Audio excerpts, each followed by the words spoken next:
அனைவருக்கும் வணக்கம். இன்றைக்கி பார்த்தீங்கன்னா ஒரு 3-4 விஷயத்தை பற்றி நம்ம தெளிவாக பேச போகிறோம். ஃபஸ்ட்டு பார்த்தீங்கன்னா விஜய் அவர்களுக்கு ஏற்பட்ட கோபம், அதுக்கப்புறம் ரொம்பவே முக்கியமான விஷயமா நேற்று செந்தில் பாலாஜி அவர்கள் சிபிஐக்கு போயிட்டு வந்த விஷயத்தை எவ்வளோ அழகாக திமுக வந்து ரஜினி அவர்களை வச்சு மறைச்சிருக்கு அப்படின்றது, அதுக்கப்புறம் பார்த்தீங்கன்னா தமிழக வெற்றி கழக சைட்லேருந்து இன்றைக்கி நடக்க போகிற ஒரு மாபெரும் நிகழ்வு, இதை பற்றி நம்ம டீட்டெயில்டாக பேச போகிறோம்.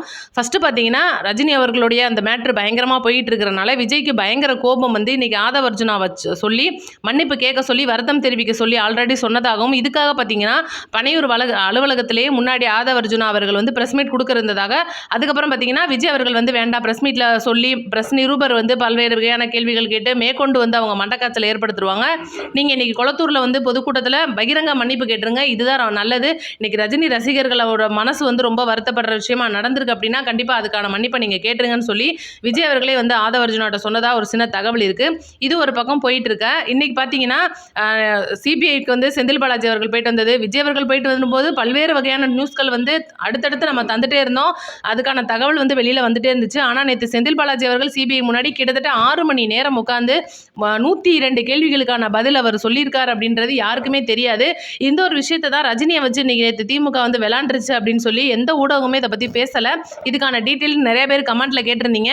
அக்கா விஜய் அவர்களுக்கு கேட்கப்பட்ட கேள்விகள் நம்ம பேசியிருந்தோம், செந்தில் பாலாஜிட்டே எந்த மாதிரியான கேள்விகள் கேட்டாங்க அப்படின்னு சொல்லிட்டு ஏற்கனவே நான் அதை பற்றி சொல்லியிருந்தேன். கண்டிப்பாக தெளிவாக தகவல் கிடைச்சதுக்கப்புறமா வீடியோவில் சொல்கிறேன்னு சொல்லிட்டு, என்னன்னா இப்போ விஜய் அவர்களுக்கு எந்த மாதிரியான கேள்விகள் இருந்ததோ இதை விட வந்து முக்கியமான கேள்விகளாக இன்றைக்கி செந்தில் பாலாஜிட்ட இருக்குது. ஏன் அப்படின்னா இன்றைக்கி வந்து விஜய் அவர்கள் தமிழக வெற்றி கழக சார்பில் வந்து ஒரு மீட்டிங் போகிறாங்க. அங்கே வந்து திடீர்னு ஏன் செந்தில் பாலாஜி மேலே குற்றச்சாட்டு வருது. இந்த ஒரு சம்பவம் அப்படின்றது தமிழக அரசு மேலேயோ இல்லை காவல்துறை மேலேயோ இல்லை அங்கே இருக்கிற பொதுமக்கள் மேலேயோ இல்லை நிகழ்ச்சியை சரியாக வந்து ஆர்கனைஸ் பண்ணாதவங்க மேலேயோ குற்றச்சாட்டு வைக்கலாம். நீங்கள் ஏன் 3வது நபராக இன்னொருத்தர் மேலே செந்தில் பாலாஜி அவர்கள் மேலே குற்றம் சாட்டுறதுக்கு காரணம் என்ன அப்படின்றதெல்லாம் டீட்டெயில் கேட்டு முடிச்சதுக்கப்புறம் இவர்கிட்ட கேட்ட கேள்விகள், நீங்கள் ஏன் அங்கே வேகமாக வந்தீங்க, இந்த மாதிரி வந்து ஒரு சம்பவம் நடந்திருக்கு அப்படின்னா உங்களால் எப்படி அவ்வளோ சீக்கிரம் வர முடிஞ்சிச்சு, எப்படி இவ்வளோ டாக்டர்ஸ் வந்து அங்கே ஒரே நேரத்தில் குமிஞ்சு அந்த போஸ்ட்மார்ட்டம் அப்படின்றது நடந்திருக்குன்னு சொல்லிட்டு ரொம்பவே வந்து அதாவது நம்மளே கேட்டால் ஆடி போகிற அளவுக்கான கேள்விகள் நேற்று செந்தில் பாலாஜி அவர்களிடம் கேட்கப்பட்டது. அதனால தான் நேற்று அவர் சிபிஐ வாசலில் கூட பதில் சொல்ல மறுத்துட்டாரு. ஏன்னா ப்ரெஸ் மீட் வந்து நேற்று அவங்க அங்கேயே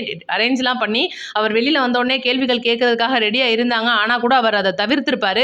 ஏன் அப்படின்னா அவருடைய தலைமை, அதாவது செந்தில் பாலாஜியுடைய தலைமை அவர் அங்கே கொடுக்க வேணான்னு சொன்னதாகவும், இங்கே வந்துருங்க, நம்ம தமிழ்நாட்டுக்கு வந்ததுக்கப்புறமா ஒரு சில கேள்விகளுக்கு மட்டும் நீங்கள் பதில் சொன்னால் போதும். ஏன்னா இப்போ நீங்கள் டெல்லியை பொறுத்த வரைக்கும் ஏஎன்ஐ இந்த மாதிரி நிறையா வந்து இந்திய மீடியாக்கள் அதிகமாக இருக்கும். ஆனால் தமிழ்நாட்டை பொறுத்த வரைக்கும் அந்த மாதிரி இருக்காது, பூரா செம்பு தூக்கி மீடியா தான் இருக்கும். ஆனால் நீங்கள் வந்தோடனே இங்கே இருக்கிற சும்மா 2-3 கேள்விக்கு கூட பதில் சொல்லி கடந்து போயிருங்க அப்படின்ற மாதிரி போயிட்டு இருந்துச்சு.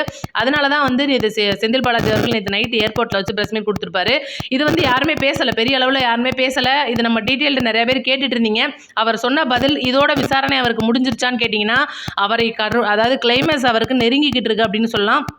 ஏன்னா இன்றைக்கி ஒரு அறிவாளியாக ஒரு புத்திசாலியாக இருக்கிறவங்க இந்த ஒரு சம்பவம் நடந்திருக்குன்னா டக்குன்னு ஒரு சாதாரண கான்ஸ்டபிளாக இருக்கிற ஒரு போலீஸ்காரர் கூட சம்பவம் இங்கே தான் நடந்திருக்கு, இவர் தான் குற்றவாளின்னு மூஞ்சியை பார்த்தா கண்டுபிடிச்சிருவாங்க. அந்த மாதிரியான இருக்கும்போது சிபிஐட்ட போயிட்டு இன்றைக்கி பதில் சொல்லிட்டு வந்திருக்காரு. ஒரு தடவையில் விசாரணை முடிஞ்சிருச்சு, இன்னி வந்து நாங்கள் ஹாயாக வந்துருவோம் அப்படின்லாம் வாய்ப்பே கிடையாது. அவர் மூஞ்சில் நேற்றே ஈயாடாமல் இருந்திருக்கும், அதை நம்மளே பார்த்துருப்போம். ஆனால் இன்னொரு தடவை அவருக்கு விசாரணை இருக்குது. இது பார்த்தீங்கன்னா கண்டிப்பாக இன்றைக்கி தமிழக வெற்றி கழக சைடில் இருந்தும் சரி, இவரோட சைடில் இருந்தும் சரி, குற்றப்பத்திரிகை அப்படின்றது தாக்கல் பண்ணுறதுக்கு இப்போ வந்து எலெக்ஷன் டைம் அப்படின்றனால இது வந்து பெரிய அளவில் என்டிஏவை பாதிச்சிடக்கூடாது அப்படின்றதுக்காக இன்றைக்கி பல்வேறு வகையான நடவடிக்கைகளை சிபிஐ மூலமா எடுத்ததாக ஒரு சின்ன தகவல் இருக்குது. இதை பற்றி அடுத்தடுத்து நம்ம டீட்டெயில்டாக பேசுவோம். நேற்று பார்த்தீங்கன்னா இன்றைக்கி திமுக சைட்லேருந்து பயங்கரமாக பரிசு பொருட்கள் கொடுக்குறது, இந்த மாதிரி வந்து ஒரு எச்சத்தனமான வேலைகள்லாம் அதிகமாக அவங்க பார்ப்பாங்க, எல்லாருக்கும் தெரியும். இன்றைக்கி வந்து தமிழக வெற்றி கழகத்துக்கு ஓட்டுகள் விழுகாமல் இருக்கிறதுக்கு பல்வேறு வகையான நடவடிக்கைகள் இன்றைக்கி திமுக சைட்லேருந்து எடுத்துகிட்டு இருக்காங்க. அந்த ஒரு வகையில் பார்த்தீங்கன்னா ஒரு 500 பேருக்கு கொடுக்க இருக்கிற அண்டாவை ஒரு 150 பேருக்கு மட்டும் கொடுத்துட்டு பாக்கி ஆட்டை போட்டுருவோம்னு சொல்லி பிளான் பண்ணியிருக்கும்போது அங்கே இருக்கிற பெண்கள் வந்து அதை எப்படி நீங்கள் ஆட்டையை போட்டுடலான்னு சொல்லி அங்கேருந்தே தேர்தல் பறக்கும் படையினருக்கு ஃபோன் பண்ணி நீங்கள் வந்தீங்கன்னா கொத்தா தூக்கலான்னு சொல்லிட்டு தூக்கி விட்டாங்க. இதே சம்பவம் நாமக்கல்ல நேற்று நடந்திருக்கு. ஒரு பெரிய டெக்ஸ்டைல்ஸ், அதாவது திமுக காரரோட ஒரு டெக்ஸ்டைல்ஸில் ஒரு நல்ல விலை உயர்ந்த பட்டுப்புடவைகள், பட்டு வேஷ்டிகள், சட்டைகள் மற்றும் இந்த மாதிரி சாதாரண சேலைகள் வந்து பயங்கரமாக வந்து வாக்காளர்களுக்கு கொடுக்குறதாக அங்கே இருக்கிற ஒரு எம்எல்ஏ வந்து ரெடி பண்ணி வச்சுருந்தாப்புல. பார்த்தீங்கன்னா முழுக்க நாமக்கல்ல இருக்கிறத போட்டு கொடுத்தது யார் அப்படின்னா நம்மளுடைய அருண்ராஜ் அவர்கள் சைடில் இருந்து சில பேர் அப்படின்றத சும்மா தகவலில் சொல்கிறாங்க. ஆனால் முழுக்க டிவிக்கே தான் வந்து நாமக்கல்ல இருக்கிறத போட்டு கொடுத்துருச்சு அப்படின்ற மாதிரி வந்து ஒரு கான்ட்ரவர்சியான விஷயங்கள் போயிட்டு இருக்கு. இதுதான் உண்மையும் கூட. இன்னைக்கு பல்வேறு இடங்கள்ல இன்னைக்கு பரிசு பொருட்கள் கொடுக்கறத தமிழக வெற்றி கழக தொண்டர்கள் தடுத்துட்டு இருக்காங்க அப்படின்னே சொல்லணும். ஏன் அப்படின்னா இது இந்திய தேர்தல் ஆணையத்தோட சட்ட விதிகளுக்கு புறம்பானது. இதுக்கு முன்னாடி அவங்க எவ்வளவோ கொடுத்துருக்கலாம், அது வாங்கியிருக்கலாம், அது வேற. இப்போ எலெக்ஷன் தேதி அறிவிச்சதுலேருந்து யாருமே பொதுமக்களுக்கு எதுவுமே கொடுக்கக்கூடாது அப்படின்றது உண்மை. இன்னைக்கு இவங்க பரிசு பொருட்களை கொடுத்து ஓட்டை இலவசமாக வாங்கிடலாம் அப்படின்ற ஒரு மனப்பாங்கு இந்த போன தேர்தலோட முடிஞ்சு போச்சு. இப்போ நாங்கள் இருக்கோம் களத்தில், நீங்கள் அப்படிலாம் எதுவுமே கொடுத்து மக்களை ஏமாற்ற முடியாதுன்னு சொல்லி இளைஞர்கள் பயங்கரமாக வந்து ரெடியாக இருக்காங்க அப்படின்றதுக்கு ஒரு சான்று. நேற்று நடந்த அந்த ஒரு பொதுக்கூட்டத்தில் பார்த்தீங்கன்னா ஆதவ அர்ஜுனா அவர்கள் பகிரங்க மன்னிப்பு ரஜினி அவர்கள்ட்ட கேட்டதுக்கு நான் ஏற்கனவே விளக்கம் சொல்லிட்டேன். விஜய் அவர்கள் சொல்லித்தான் ஆதவ அர்ஜுனா கேட்டார். இது வந்து நிறைய பேருக்கு வந்து இன்னைக்கு ஒரு பக்கம் அப்பா கேட்டாருப்பா பிரச்சனைக்கு முற்றுப்புள்ளி வச்சிட்டாரு அப்படின்னு இருந்தால் கூட இவர் வந்து என்னதான் தப்பு பண்ணார்? அப்படி சாட்டை சீமான் மற்றும் இன்னும் நிறைய பேர் பேசின பாமக ராமதாஸ் ஐயா அவர்கள் இவங்கெல்லாம் பேசுனதை விட நேற்று ஆதவ அர்ஜுனா பேசிட்டாரு. இது ஒரு மேட்டரே கிடையாது. இப்போ ஏன் இவங்க வந்து இன்னைக்கு ஆதவ அர்ஜுனாவை போட்டு இந்த பிரச்சனை பண்ணுறாங்க?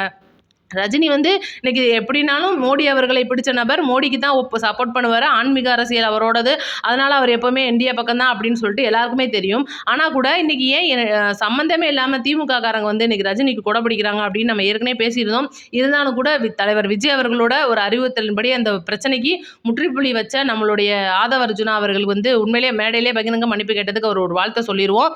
இன்னைக்கு பார்த்தீங்கன்னா ரொம்பவே முக்கியமான விஷயமா செங்கல்பட்டில் இருக்கிற மாமல்லபுரத்தில் விஜய் அவர்களுடைய இப்தார் நோன்பு திறப்பு நிகழ்ச்சி வந்து நடக்க போகுது. இதுக்காக பார்த்தீங்கன்னா விஜய் அவர்கள் இன்னைக்கு நோன்பு இருக்கார் அப்படின்றது ஒரு மிகப்பெரிய தகவல். எப்படி போன வருஷம் வந்து அந்த ராயப்பேட்டையில் இருக்கிற OMCA அலுவலகத்தில் நடந்துச்சோ அதே போல் இன்னைக்கு வந்து இன்னைக்கு செங்கல்பட்டில் இருக்கிற மாமல்லபுரத்தில் ஒரு இப்தார் நிகழ்ச்சி 1000 பேர் அனுமதியோட நடக்க போகுது. உண்மையிலே வந்து இந்த ஒரு நிகழ்வு அப்படின்றது போன தடவை வந்து விஜய் அவர்களுக்கு ரொம்பவே வரவேற்பாக இருந்துச்சு. இஸ்லாமியர்கள் வந்து ரொம்பவே சந்தோஷப்பட்டிருந்தாங்க.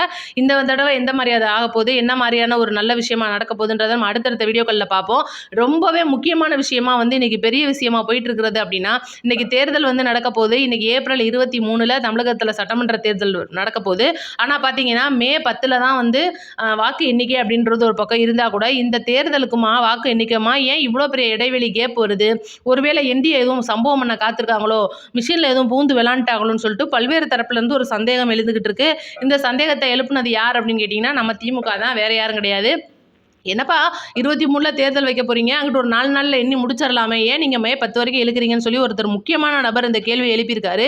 இது ஒரு பக்கம் இருந்தால் கூட நேற்று இரவு பார்த்தீங்கன்னா திமுக மற்றும் தேர்தல் பார்வையாளர்கள்னு இருப்பாங்க பார்த்தீங்களா, நம்ம மத்திய அரசு கொடுத்த சில அலுவலர்கள், இவங்க எல்லாருமே வந்து திமுக சார்பில் நடக்கிற ஒரு பார்ட்டியில் கலந்துக்கிட்டு விழாவை செம அழகாக சிறப்பிச்சிருக்காங்க அப்படின்னு சொல்லிட்டு ஜூனியர் விகடனில் முக்கியமான ஒரு ஆர்டிக்கல் ஒன்று வெளியாயிருக்கு. இது என்ன மேட்ரு அப்படின்னு நீங்கள் பார்த்தீங்கன்னா, இப்போ பொதுவாகவே வந்து தேர்தல் பார்வையாளர்கள் எந்த ஒரு கட்சியோடையும் வந்து சேரக்கூடாது, அவங்க வந்து பேச்சுவார்த்தை வச்சுக்க கூடாது, அவங்களோட வேலை என்னவோ அதை தான் அவங்க பார்க்கணுமே தவிர இன்னைக்கு எந்த ஒரு கட்சிக்குமே போய் அவங்க இந்த மாதிரி நிகழ்வில் கலந்துக்கிட்டு இதுதான் முதல் தடவையாக பார்க்குறதுன்னு சொல்லிட்டு அந்த ஆர்டிக்கலில் குறிப்பிட்டிருக்காங்க. இது ஏன் என்ன மாதிரியான விஷயம், எவ்வளோ பணம் பரிமாறி இருக்கு அப்படின்ற டீட்டெயில் வந்து அவங்க இன்னும் ஆராய்ச்சி பண்ணி எடுத்துட்டு இருக்காங்க. இந்த ஒரு விஷயம் அப்படின்றது இவங்களோட பார்ட்டியில் இருக்கும்போதே அங்கே இருந்த ஒரு ஸ்பை மூலியமாக வந்து மத்திய அரசுக்கு தெரிவிக்கப்பட்டு அமித்ஷா அவர்கள் இதில் நேரடியாகவே தலையிட்டு என்ன மேட்ரு யார் ஆகும்னு சொல்லிட்டு அவங்களுக்கான பணியிடை மாற்றத்தை ஏற்பாடு பண்ணிக்கிட்டு இருக்கிறதா ஒரு சின்ன தகவல் வந்திருக்கு. இது இருந்தால் கூட இவ்வளோ பிரச்சனை வந்து நேற்று நடந்திருக்கு. ஆனால் கூட இதை வந்து எந்த ஒரு ஊடகமே வெளியில் சொல்லலையே, ஏன் இது வந்து மறைக்கிறாங்க? இன்றைக்கி ரஜினி பெரிய விஷயமா அவரோட அறிக்கையை வந்து இன்றைக்கி இவ்வளோ தூரம் வந்து போட்டுட்ருக்காங்க. வருஷம் தான் அவர் அறிக்கை கொடுக்குறாரு. எலெக்ஷன் வரும்போதெல்லாம் ஒரு அறிக்கை கொடுக்குறாரு. திடீர்னு பார்த்தா உடம்பு முடியலன்னு ஒரு அறிக்கை கொடுக்குறாரு. அப்புறம் பார்த்தா 10 நாளில் அவரோட பணம் வரும். இந்த ஒரு சம்பவங்கள்லாம் நடந்துக்கிட்டு இருக்குது. இவ்வளோ ஈஸியாக செம்பு தூக்கி மீடியாக்கெல்லாம் மாறிக்கிட்டு இருக்கிற எல்லா ஊடகங்களும் இன்றைக்கி இந்த மாதிரி விஷயத்தை காட்டுறாங்களே தவிர மக்களுக்கு தேவையானதை இங்கே இந்த மாதிரி நடந்திருக்கான், இந்த சம்பவம் இன்றைக்கி நடக்க போகுது, இன்றைக்கி இந்த நிகழ்வு இங்கே நடந்திருக்குன்னு சொல்லிட்டு ஏன் மக்கள்கிட்ட கொண்டுட்டு போய் சேர்க்க மாட்டேன்றாங்க அப்படின்ற ஒரு பெரிய கேள்வி எழுந்துட்டு இருக்கு. இதுக்காக தான் வந்து தமிழக வெற்றி கழக சார்பில் இருந்து மக்களுக்கு உடனடியாக எல்லாத்தையும் சொல்றதுக்கு ஒரு சேனல் வந்து ஓப்பன் பண்ண போறதா ஒரு சின்ன தகவல் இருக்கு. இன்னும் கூட உறுதியாக்கப்படலை. இந்த டீட்டெயில் வந்தோடனே உங்களுக்கு நான் கண்டிப்பாக சொல்லிடுறேன். இன்னைக்கு இந்த ஒரு விஷயத்த மக்கள்கிட்டே கொண்டுட்டு போய் சேர்க்கறதுல முக்கியமான விஷயமா இருக்கிறது அந்த விசில் சின்னம். ஏற்கனவே அருண்ராஜ் சொன்ன மாதிரி கிராமப்புறங்களில் இருக்கிறவங்களுக்கு இரட்டை யானை தான் சின்னம் அப்படின்ற மாதிரி அவங்க தப்பான மனப்பாங்கில் இருக்காங்க அப்படின்றதாகவும் அதை அவர் ஏற்கனவே அவரோட ஒரு ட்விட்டர் பேஜில் குறிப்பிட்டிருக்காரு. தயவுசெய்து மக்களிடையே கொண்டுட்டு போய் விசில் சின்னத்தை சேர்க்கறதுக்கு எல்லாரும் பாடுபடணும் அப்படின்னு நம்ம சொல்லிக்கிறோம். நம்ம சேனலில் 4 பேருக்கு ஷேர் பண்ணி விடுங்க. அடுத்தடுத்த வீடியோஸ் வந்துட்டே இருக்கு. லைக் பண்ணிடுங்க. நன்றி, வணக்கம்.